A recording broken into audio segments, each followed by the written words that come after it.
Welcome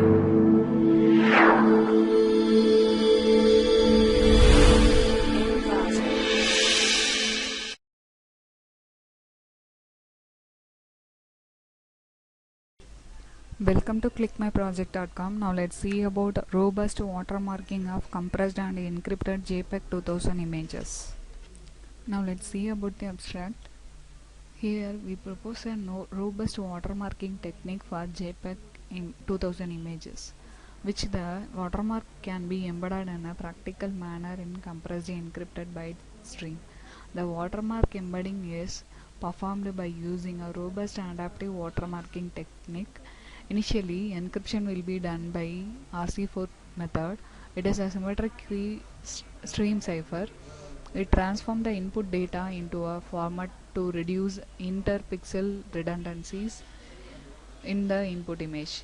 Transform coding techniques use a reversible linear mathematical transform to map the pixel values onto a set of coefficients. We detect the watermark in after decrypted process. The watermark will be done based on the selected key. The same key will be used to detect the watermarking. In case of decompressed domain, the non-blind detection is used. We analyze the relation between payload capacity and the quality of an image in terms of PSNR and MSE structure similarity for the difference resolution. This is the flow of a process. Here we have to given the input image. The input image will pass to the pre-processing step. Here we are removing the noise by the use of a Gaussian filter. The noise will be removed based on the weighted mean of the neighboring pixels. So after removing the noise, it will given to the encryption. For encrypting the information, here we are using the RC4 method. RC4 is a stream cipher. It will convert the data into a unreadable form. It is a symmetric key stream cipher. It contains a step key generation, block encryption and block decryption. So after encryption, it will go to the embedding process. In the embedding process, it contains the three techniques, that is spread spectrum, scalar Casta scheme and rather either modulation. In spread spectrum, the image will be transformed by the use of discrete Wheeler transform.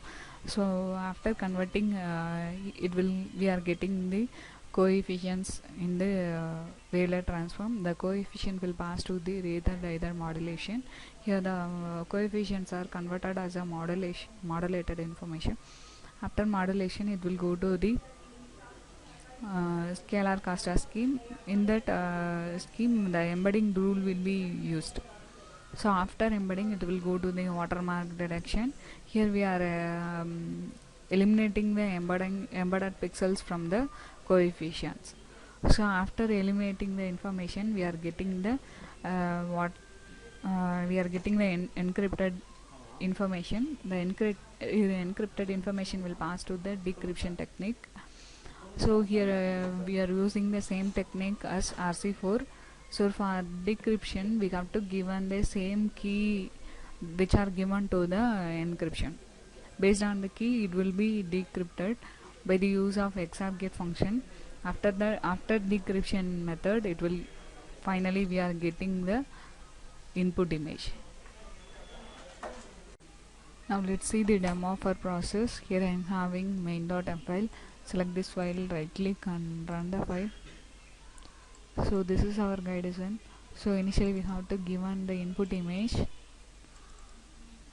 So now I am selecting on the image as the input. This is the selected input image in the JPEG 2000 image. For that image, here we are generating the noise. The generated noise will be removed by the use of median filter. After we are going to the image encryption technique. So for a encrypted image, initially we have to generate the key. So these are the generated key for the encryption. So based on this key, the images will be encrypted. So this is the encrypted result based on the RC4 technique. So this information will be go to the image watermarking technique. In watermarking, we are using the three method, that is RDM and spread spectrum and the scalar cluster scheme. So initially we got to select the embedded information. This is the selected information. So this is the dither modulated of encrypted image, and then this is the dither modulated of cover image. So it will be embedded in the spread spectrum domain. This is the spread spectrum result of our cover image. This is approximation. This is horizontal, vertical, diagonal and directional informations are extracted. Based on this information, it will be embedded in the, this is the embedded image, this is the watermark image. So it will go to the second process. Now we are going to the watermark detection technique. So initially we are getting the encrypted image, what information is hide, that is extracted here, and then finally it will be extracted in a original format. This is the encrypted information. This encrypted information will pass to the decryption, so that same key will have to be passed here for the decryption. This is the decrypted image. Then analysis. Here analyzes about the MSC PSNR value and the payload informations of the watermarking informations. Now I am showing the result of watermarking technique in the compressed encrypted domain with the help of spread spectrum and a scalar cluster scheme and rather dither modulation. Thank you.